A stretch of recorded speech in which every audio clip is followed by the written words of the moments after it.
பிரியமானவர்களே, ஆண்டவராகிய இயேசுவின் நாமத்தினாலே இந்த காலை நேரத்தில் இயேசுவை தினம் பார்ப்போம் என்ற இந்த நிகழ்ச்சியின் மூலமாக உங்களை சந்திப்பதில் மிகுந்த மகிழ்ச்சி அடைகிறேன். கர்த்தர் நல்லவர், கிருபையும் இரக்கமும் நிறைந்தவர். இந்த நாளிலும் உங்களை கட்டாயம் ஆசீர்வதித்து நன்மையாலே, கிருபையாலே, இரக்கத்தினாலே முடிசூட்டி நடத்துவார். இன்றைக்கு ஒரு வசனத்தை உங்களுக்கு ஞாபகப்படுத்தி சில காரியத்தை சொல்லி ஜெபம் பண்ணுவது நல்லது என்று உணர்ந்தேன்.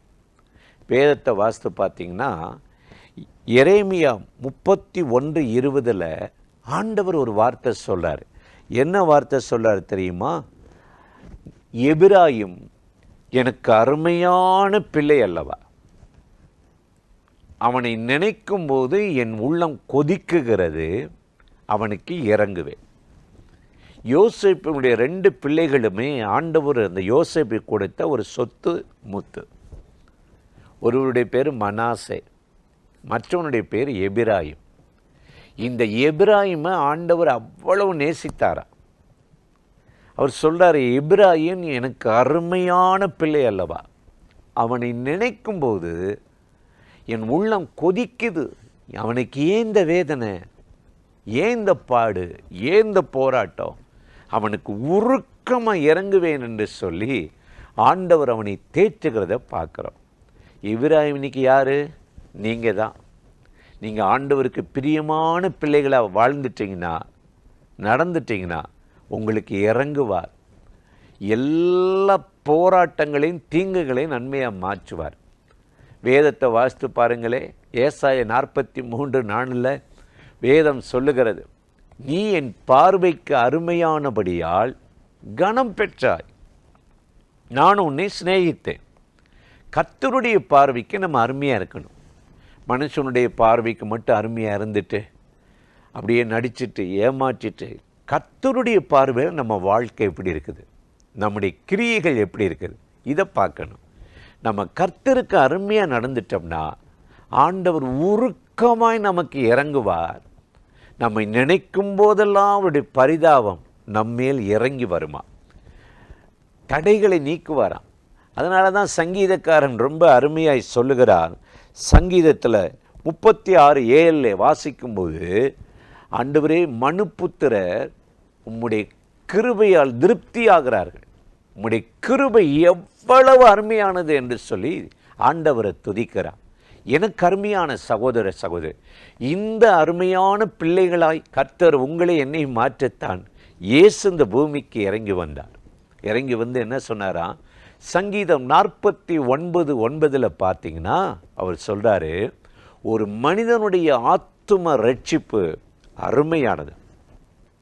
எது அருமையானதா? ஆத்துமா அறிவடைந்து இயேசுவை ஏற்றுக்கொண்டு அவருடைய பாவம் மன்னிப்பை இரத்தத்தினால் கழுவப்படும் போது அருமையானதான்.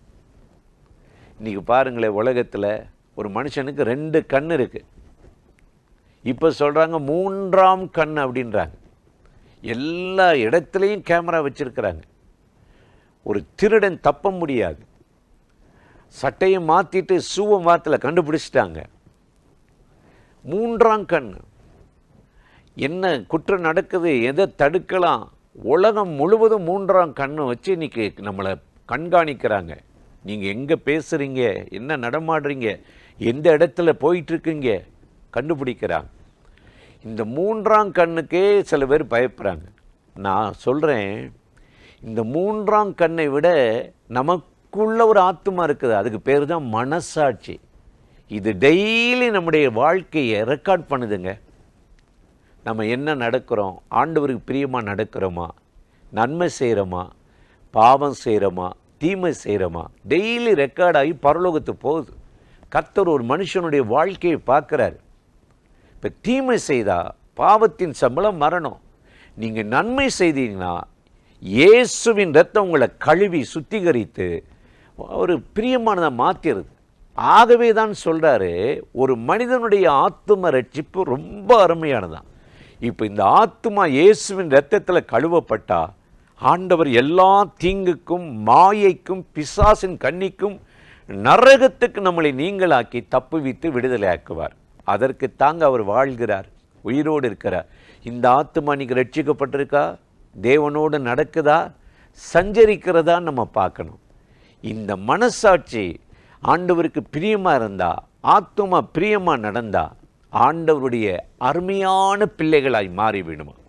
அப்போ ஆண்டவர் சொல்கிற வார்த்தை நமக்கு நிறைவேறும். எபிராயிம் எனக்கு அருமையான பிள்ளை அல்லவா, அவனை நினைக்கும் போது உருக்கமாய் இறங்குவேன், என் உள்ளம் அவனுக்கு நன்மை செய்யும்படி அற்புதம் செய்யும்படி கொதிக்கிறது என்று சொன்னார்.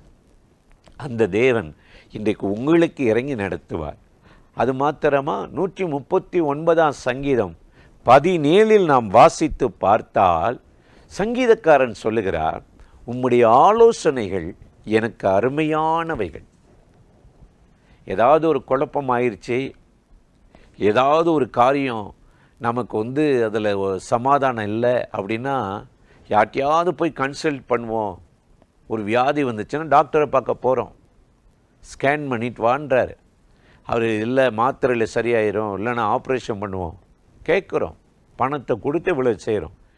ஆனால் என்றைக்காவது நம்ம ஆண்டவருடைய பாதத்தில் உட்கார்ந்து இவ்வளோ ஒரு போராட்டம் வந்திருக்குது, தோல்வி வந்திருக்குது, பிரச்சனை வந்திருக்குது, இதுக்கு என்ன காரணம்னு சொல்லி ஆண்டவருடைய ஆலோசனை கேட்டிருக்கோமா?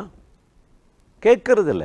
நம்மளா அவசரப்பட்டு மாம்சத்தில் ஒரு முடிவெடுத்து நம்மளை என்ன பண்ணிக்கிறோன்னா சில காரியத்தில் மாட்டிக்கிறோம். ஆனால் சங்கீதக்காரன் சொல்லுகிறார், உம்முடைய ஆலோசனைகள் எனக்கு அருமையானவை என்று சொல்லுகிறார். இன்றைக்கு காலையில் இந்த நிகழ்ச்சியில் இணைந்திருக்கிற எனக்கு அருமையான சகோதர சகோதரிகளே, கர்த்தருக்காக காத்திருங்க, அவருடைய ஆலோசனைக்கு காத்திருங்க. அவர் உங்கள் மேல் கண்ணை வைத்து எது நல்லது, எதை செய்யலாம், எது ஆண்டவருடைய சித்தம் தெளிவாக உங்களோடு பேசி எந்த ஒரு போராட்டத்திலையும் பிரச்சனையும் மாட்டி சமாதானத்தை எழுந்து போகாதபடி, எபிராயிம் எனக்கு அருமையான பிள்ளை அல்லவா, அவனை நினைக்கும் போது இறங்குவேன் என்று சொன்னவர் இன்றைக்கு உங்களுக்கு இறங்கி அற்புதம் செய்து ஆசீர்வதித்து நடத்துவார். அந்த தேவாதி தேவனை நோக்கி நாம் இப்பொழுது ஜெபிக்கலாமா? வாருங்கள், இணைந்து ஜெபித்து விடுவோம். அன்பும் இரக்கமும் கிருபையும் உள்ள நல்ல ஆண்டவரே, இந்த ஆசீர்வதிக்கப்பட்ட நாளுக்காக, நேரத்துக்காக, கிருபைக்காக உமக்கு நன்றி செலுத்துகிறோம்.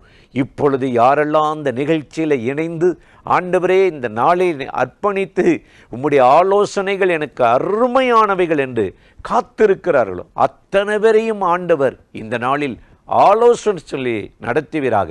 நீ எனக்கு அருமையானவனபடியால் உனக்கு இறங்குவேன் என்ற வார்த்தையின்படி இன்றைக்கு நடக்க வேண்டிய காரியத்தில் கர்த்தருடைய இரக்கம் அவர்களை மூடி ஆசீர்வதித்து அற்புதமாய் நடத்துகிறோம். சமாதானத்தோடு காத்துக்கொள்ளும். இயேசுவின் நாமத்தில் வேண்டுகிறோம் நல்ல பிதாவே. ஆமேன், ஆமேன், ஆமேன்.